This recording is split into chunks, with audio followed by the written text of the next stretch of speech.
ভারতে আসতে পারেন শেখ হাসিনা পুত্র সজীব ওয়াজেদ জয়। খবরটি সত্য হলে হাসিনা নিজ দেশ ছেড়ে পালিয়ে যাওয়ার পর এই প্রথম ছেলের সঙ্গে মার দেখা হতে চলেছে।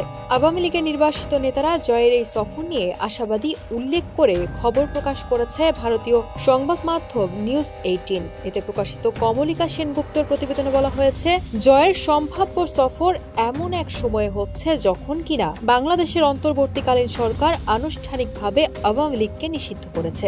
নিউজ 18-এর সঙ্গে কথা বলতে গিয়ে আওয়ামী লীগের জনৈক সাবেক মন্ত্রী বলেন, আমরা এই বিষয়ে খুবই আশাবাদী যে জয় শেখ হাসিনার সঙ্গে দেখা করবেন এবং নির্বাসিত নেতাদের সঙ্গেও কথা বলবেন। প্রতিবেদনে বলা হয়েছে, বাংলাদেশের স্বাধীনতার নেতা শেখ মুজিবুর রহমানের কন্যা শেখ হাসিনা 2024 সালের 5 আগস্ট দেশ ছেড়ে পালিয়ে যান। তারপর থেকে ভারতে নির্বাসিত জীবনযাপন করছেন তিনি। ছেলে জয় বেশ কয়েক বছর ধরে মায়ের সঙ্গে সরাসরি সাক্ষাৎ করেননি বলেও প্রতিবেদনে জানানো হয়েছে। অন্যদিকে প্রায় একই রকম খবর দিয়ে কলকাতা থেকে প্রকাশিত বর্তমান পত্রিকা জানিয়েছে, সম্প্রতি জয় মার্কিন নাগরিকত্ব পেয়েছেন। কলকাতায় বাংলাদেশ উপ হাইকমিশনের প্রেস সচিব তারিক চয়নের ফেসবুক থেকে এসব তথ্য জানা গেছে।